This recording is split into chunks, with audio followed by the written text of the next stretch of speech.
Conservatives are the only ones protecting pensions and employment insurance against the inflation that is eating up the paychecks and the benefits of Canadians. Now, the finance minister is suddenly pretending to agree with me on all of this. She sent a memo that's since been leaked in which she says that her ministers will have to find savings to match any new spending in the fall economic update.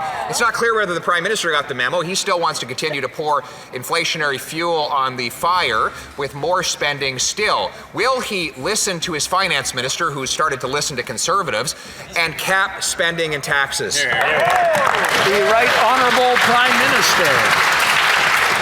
The only cold-hearted Conservatives would imagine and describe sending kids who otherwise can't afford to go to the dentist as pouring fuel on inflationary fires. Only Conservative politicians would consider that giving targeted support for low-income Canadians to help pay for their rent would be pouring inflationary fuel on the fire. Mr. Speaker, inflation is a global phenomenon right now, and we've moved forward with targeted supports for families that'll make a meaningful difference. Unfortunately, the Conservatives, for all their rhetoric, stand in opposition to help for families. That's it.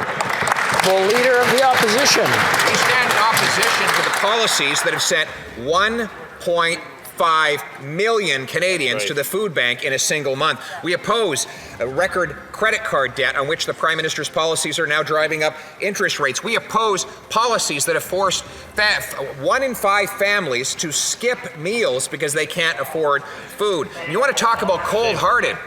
This is the guy that wants to triple the carbon tax on home heating when bills are expected already to have gone up 100%.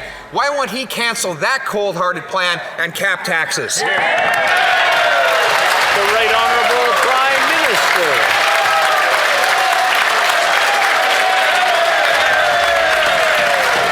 Facts are clear.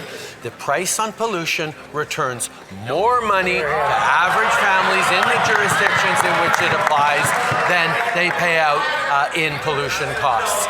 This is the fact that has allowed us to both lead on the fight against climate change and put more money back in the pockets of Canadians. But the reality is, I don't know what it is today, but everybody's very rowdy. Maybe I'll let the Prime Minister start over again, and I'm hoping everyone will listen this time rather than shout. And I know everybody wants to help him answer, but it's his turn to speak. The Right Honourable Prime Minister. Thank you, Mr. Speaker. Despite consistent Conservative misinformation and disinformation on the matter, the simple mathematical fact is that the price on pollution returns more money to average families in the jurisdictions in which it applies than they pay in this extra cost on pollution. That's how we can move forward on fighting climate change while supporting families through this transformation of our economy and of our energy. These are the things that matter to Canadians. This is where we're continuing to put them first, not ideology. Hear, hear. Mr. Speaker, while the Conservatives continue to focus on me, we're going to stay focused on supporting Canadians, whether that's with measures that Conservatives oppose to deliver rental supports for low-income Canadians, or whether that's to make sure that all Canadians can send their kids to the dentist. But we heard the Conservative leader for months talking about freedoms for Canadians, talking about rights and freedoms, and now that a government is preemptively blocking Canadians' fundamental rights and freedoms, not a whisper from this so-called freedom fighter, Mr. Speaker. When is he going to condemn the use of the notwithstanding clause preemptively? The Honourable Leader of the Opposition.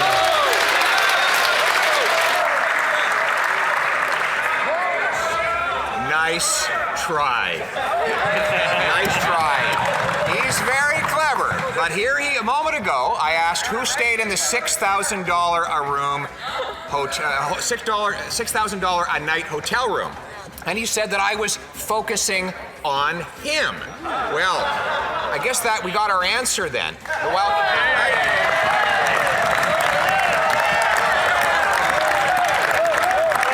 now it's clear that he wanted to talk about anything else to avoid taking blame for having spent that money on himself while the Canadians are suffering. Can he confirm it was him that had that night?